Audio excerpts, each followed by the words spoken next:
What's the connection between the hottest town in Australia, a remote Alaskan island, Nelson Mandela's jail, and a humanitarian operation in East Africa? The answer is they're all powered by microgrids.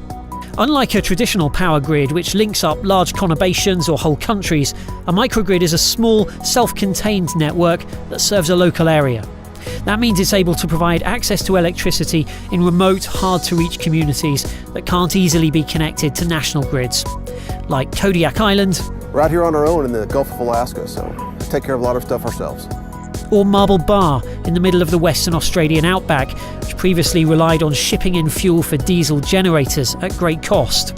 It's not like just going to your corner shop to get a loaf of bread because you forgot it on the weekend. For us, it's a 450-kilometre round trip. But cutting down on diesel doesn't just save money, it also means a huge drop in carbon emissions.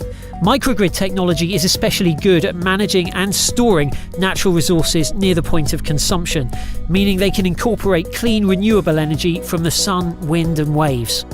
On Robben Island, the former apartheid prison and now World Heritage Site, diesel use has been cut by 75%, while Kodiak Island now gets 99% of its power from renewable sources.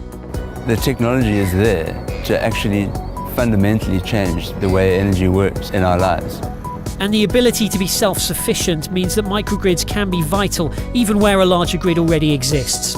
That's why the Red Cross installed a solar microgrid at their logistics centre in Nairobi to make sure they're covered even during national power outages.